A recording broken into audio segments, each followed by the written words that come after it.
ఓం శ్రీ గురుభ్యో నమః. ఓం శ్రీ మాత్రే నమః. జూలై 27 నుంచి డిసెంబర్ 11వ తారీఖు వరకు కూడా శని వక్రగతిలోకి వెళ్ళిపోతున్నాడు. అంటే రెట్రోగ్రేడ్లోకి వెళ్తున్నాడు.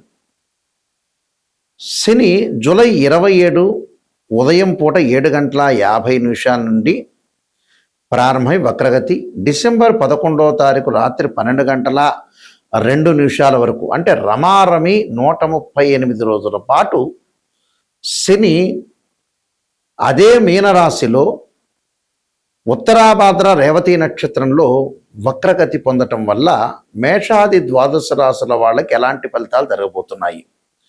శని ఆయుష్కారకుడు, అంటే పనులలో ఆలస్యం చేసేవాడు, లేటుగా పనులని ప్రారంభం చేసేవాడు, కొన్ని చికాకులు, గొడవలు, తగాదాలు, ఒక మంచి నిర్ణయాలు. మంచి స్థానంలో ఉంటే శని మంచి నిర్ణయాన్ని ఇస్తాడు. చెడు స్థానంలో ఇస్తే మనకి చెడు నిర్ణయాలు కలిగే అవకాశాలు, ప్రమాదాలు, ఆరోగ్యము, అధిక శ్రమ, డబ్బులు కోల్పోయే అవకాశాలు ఉండటం, వివాదాలు, పరిష్కార మార్గాలు కాకపోవటం. అంటే లైఫ్ స్పాన్ని కూడా రిప్రజెంటివ్ చేసే ప్లానెట్ ఏంటంటే శని. అలానే షష్టమ భావాధిపతి కూడా కుజుడితో పాటు కూడా శని ఉన్నాడు. అలానే వ్యయాధిపతి కూడా శనే. అయితే ఇప్పుడు మనం చెప్పేవి ఏంటంటే గోచారీత్యా ఫలితాలు. అంటే గోచారీత్యా ఫలితాల్లో ఈ ఏదైతే 138 రోజుల పాటు శని ప్రభావం వల్ల వృత్తి, ఉద్యోగ, వ్యాపారాలు, ఆరోగ్యము, ప్రమాదాలు, శుభ కార్యక్రమాలు, ఆటంకాలు, మంచి చెడులు ఏ విధంగా ఉన్నాయి, ఎలాంటి ఫలితాలు రాబోతున్నాయో మనం తెలుసుకుందాం. ఇవన్నీ కూడా గోచారరీత్యా చెప్పబడే ఫలితాలు అంటారు. గోచారరీత్యా చెప్పబడే ఫలితాల్లో ఒక జాతకుడికి వాళ్ళ రాశి దగ్గర నుంచి 3వ స్థానంలో శని ఉంటే మంచివాడు, 6వ స్థానంలో ఉంటే శని ఉంటే మంచివాడు, 11వ స్థానంలో శని మంచివాడు అవుతాడు. మరి వివిధ ద్వాదశ రాశుల వాళ్ళకి ఎలాంటి ఫలితాలు జరగబోతున్నాయి? ఎల్లాటి శని, అర్ధాష్టమ శని, అలానే అష్టమ శని, కంటక లేదా పొంగు శని, జన్మశని, ద్వితీయ స్థానంలో శని, వ్యయ స్థానంలో శని, దాన్ని ఎల్నాటి శని అంటారు. అంటే శని యొక్క ప్రభావం ఏ విధంగా ఉండబోతుంది, ఎలాంటి పరిహారాలు చేసుకోవాలి, ఎలాంటి పరిహారాలు, ఎలాంటి నిర్ణయాలు తీసుకోవడం వల్ల మనకి మంచి జరగబోతుంది అనే విషయాలన్నీ కూడా ఒకసారి మనం తెలుసుకుందాం. తెలుసుకునే ముందు ద్వాదశ రాశుల వాళ్ళందరికీ కూడా ఎలాంటి ఫలితాలు జరగబోతున్నాయో తెలుసుకుందాం, ఎలాంటి పరిహారాలు చేయాలో తెలుసుకుందాం. వృషభ రాశి వారికి ఈ 138 రోజుల పాటు శని యొక్క ప్రభావం ఏ విధంగా ఉండబోతుంది? ఈ 138 రోజుల పాటు వృషభ రాశి వారికి, అంటే వృషభ రాశి వారికి ప్రత్యేకంగా ఈ శని యొక్క ప్రభావం వల్ల ఎలాంటి ఫలితాలు, ఎలాంటి నిర్ణయాలు తీసుకోబోతున్నారని చూస్తే కొన్ని జాగ్రత్తలు తీసుకోవాలి. ఎలాంటి జాగ్రత్త తీసుకోవాలి? భార్యాభర్తలు, సేవకుల విషయంలో కొన్ని ఇబ్బందికరంగా ఉండటం, భార్యాభర్తల మధ్యలో దాంపత్య జీవితంలో ఇబ్బందులు, పనులలో కొంత ఆలస్యం జరగటం, దగ్గరికి వచ్చినట్టు వచ్చి పనులు వెనకెళ్ళిపోవటం, రుణాలు, మనం ఏదైతే గతంలో రుణాలు చేసామో దాని యొక్క ఒత్తిడి బాగా పెరగటం, వృత్తి ఉద్యోగాల్లో మార్పులు, చికాకులు కలగటం. ఎందుకు అనంటే ఇక్కడ నవమాధిపతి దశమాధిపతి శని అయ్యాడు. నవమాధిపతి దశమాధిపతి శని కావటం, వక్రగతిలో ఉండటం వల్ల వృత్తిపరంగా ఇబ్బందులు, ఏదైతే డబ్బులు రావాలో అలాంటివన్నీ కూడా రాలేకపోవటం, రోడ్డు ప్రమాదాలు, ప్రతి పనికి కూడా కొంత వ్యతిరేకంగా ఉండటం, నిరుత్సాహము, నిస్పృహ, అలానే శక్తికి మించిన పనులు చేయటం, విరోధ భావాలు, ధనం ఖర్చు కావటం, మనశ్శాంతి లేకపోవటం, దుఃఖం కలిగే అవకాశాలు బాగా ఎక్కువగా ఉంటాయి. కాబట్టి ఇక్కడ ఎలాంటి దుఃఖాలు, వృత్తిపరంగా అన్ని రహస్యాలు చెప్పకూడదు.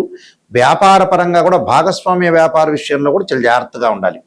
విదేశాలకు వెళ్ళలేక శుభ కార్యక్రమాల ఆటంకాలు కలగటం, వ్యాపార పరంగా కూడా భాగస్వాములతో చిన్న చిన్న చికాకులు వచ్చే అవకాశాలు బాగా ఎక్కువ ఉంటాయి.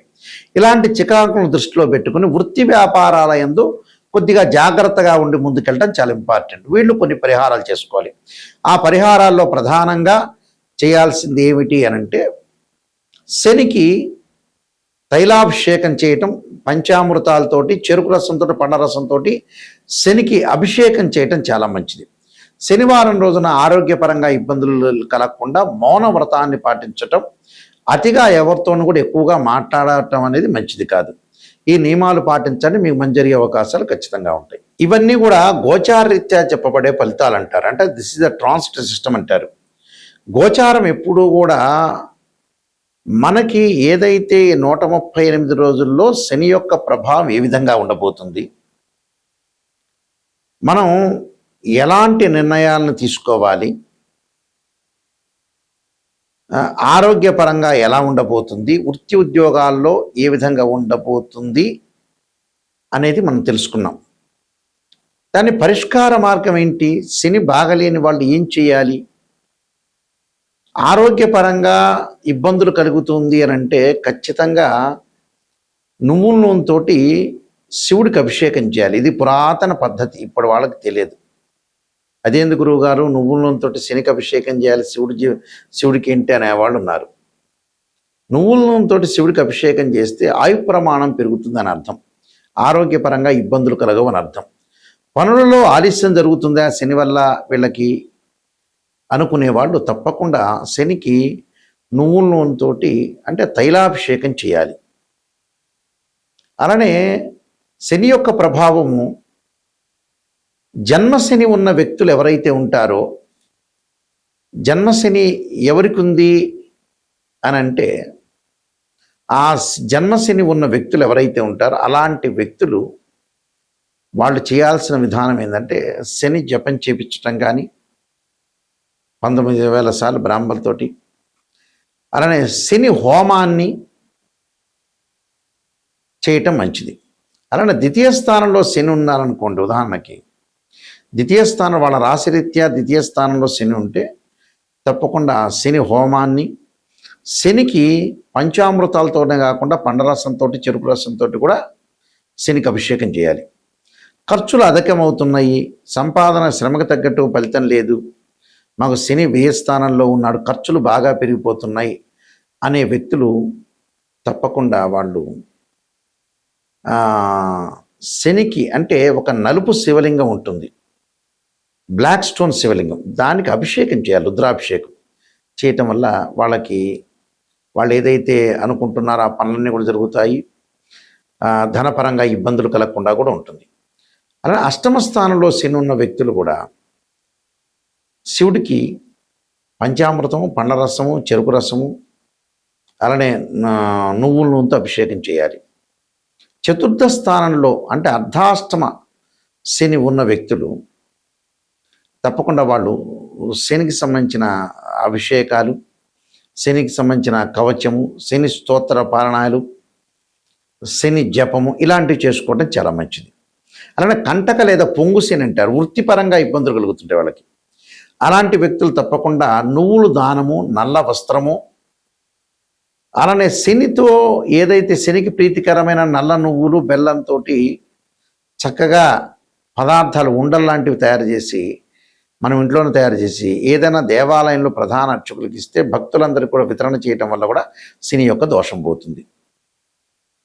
ఇక చాలా మంచి పరిహారం చెప్పబోతున్నా ఇక్కడ నేను, పురాతనమైన పరిహారం, ఇది ఎవ్వరికి కూడా తెలియని పరిహారం. చాలా పాత రోజుల్లో బ్రాహ్మణులకు మాత్రమే ఆ పరిహారం, పెద్ద మనుషులకు మాత్రం తెలుసు. అలాంటి పరిహారం ఏంటంటే, శని యొక్క దోషం ఉన్న వాళ్ళకి అద్భుతమైన పరిహారం ఇది. ఏమిటి అని అంటే, శనివారం రోజున చక్కగా మనం ఆంజనేయ స్వామి దేవాలయం కానీ శివాలయంలో కానీ ఏదన్నా ఒకదాన్ని మీ దగ్గరలో ఉన్నదాన్ని ఎంచుకొని, మన ఇంటిలో బియ్యం ఉంటాయి, ఆ బియ్యాన్ని దంచుతే ఏమంటారంటే నూకలైనవి అంటారు. ఆ నూకలు, అలానే నల్ల నువ్వులు అంటే ఒక చెంచా నూకలు, ఒక చెంచా వచ్చేటప్పటికల్లా నల్ల నువ్వులు, ఒక చెంచా పంచదార, చక్కెర, అది వేసుకొని ఒక చిన్న పొట్టం లాంటిది మనం కట్టుకొని ఒక కవర్లో కానీ ఒక ప్యాకెట్లో కానీ పెట్టుకొని, ఈ శివాలయంలో కానీ ఆంజనేయ స్వామి దేవాలయంలో ఒక 21 సార్లు ప్రదర్శన చేయాలి. 21, 54, 108 లేకపోతే 11, మినిమం 11 ప్రదక్షిణ అంతా కూడా చేసి వచ్చిన తర్వాత తీర్థప్రసాదాలు తీసుకోకముందు మనం ఏదైతే తీసుకున్నామో ఆ పదార్థాన్ని, అంటే నువ్వులు, అలానే నూకలు, అలానే పంచదార నల్ల చీమలకు పెట్టాలి ఒకవైపు పెట్టి. అంటే ఒకవైపున అవి మనం పొట్లమంతా ఇప్పదీసి ఎక్కడైతే ఆ టైంలో నల్ల చీమలు ఉంటాయో ఆ నల్ల చీమల దగ్గర వేయాలి. ఒకవేళ కనపడలేదని అంటే కూడా ఒక మూలకు వేసి వెళ్ళి రావటం మంచిది. ఆ మూలకు ఒక మూల, ఏదో ఒక మూల, ఎక్కడొక్కడ దేవాలయంలో చీమలు ఉండకుండా ఉండవు. ఆ చీమలకు పెట్టడం వల్ల శని దోషం అనేది తొలగిపోతుంది. అయితే దీనికంటే ముందు తలస్నానం చేయాలి. సబ్బుతో కానీ షాంపుతో కానీ తలస్నానం చేయాలి. ఒంటి మీద సబ్బును రుద్దుకోవచ్చు, తల మీద మామూలు స్నానం చేసి శివాలయం కానీ ఆంజనేయ స్వామి యొక్క ఆంజనేయ ప్రదక్షిణాలు చేసి అది పెట్టి అప్పుడు తీర్థప్రసాదాలు తీసుకోవాలి. ఆ రోజున మీరు ఓం నమః శివాయ పంచాక్షరి చేయాలి. ఆ రోజున ఉపవాసం ఉండి చక్కగా అల్పాహారాన్ని భుజించి, ఉదయం సాయంత్రం ఉప్మా లాంటివి, అలానే అల్పాహారాన్ని భుజించి ఓం నమః శివాయ పంచాక్షరి చేసుకోవటం వల్ల శని యొక్క దోషం పటాపంచలు అవుతుంది. అలానే ఇక్కడ మా వెబ్సైట్ www.nayakanti.com, nayakanti.in అని కూడా చూడొచ్చు. నేను కాలసర్పయోగము, కాలసర్పయోగ చంద్రిక, రాహుకేతులు, ఛాయాగ్రహాలు, పుత్రగణపతి వ్రతము, స్వప్నశాస్త్రము, అలానే బృహత్ పరిహార సింధురు, నవగ్రహ దోషాలకి 12 మహావిద్యల యొక్క స్తోత్ర పారణాలు, అలానే వివాహ మార్తాండము, జాతక Chandrika, production of astrology, transit of results, ఇలాంటి సర్వదేవతా గోత్రపులు పార్ట్ 1, పార్ట్ 2 ఇలాంటి పుస్తకాలన్నీ రాశాము. మేము వంశపారంపర్యంగా చెప్తుంటాం. మా నాన్నగారు కూడా ప్రధాన పురోహితులుగా పనిచేశారు శ్రీశైలంలో. అలానే వారు కూడా ఇంటర్నేషనల్ ఆస్ట్రాలజీ మెంబర్స్ వాళ్ళు కూడా. అయితే ఈ వంశపారంపర్యంగా మేము చెబుతున్నాము. ఎందుకంటే ఎప్పుడైనా మీకు ఒక సలహా ఏమిటి అంటే, ఒక జాతకాన్ని ఆస్ట్రాలజీని అప్రోచ్ అయినప్పుడు నిజం తెలుసుకోండి. మమ్మల్నే కాదు, ఎవరిని ఆస్ట్రాలజీని అప్రోచ్ అయినా నెగిటివ్ ఫస్ట్ తెలుసుకోండి. నెగిటివ్ని పాజిటివ్ చేసుకోవటం ఎలా, అదే పాయింట్. అసలు ప్రపంచాన్ని నడిపించే పాయింట్ అదే.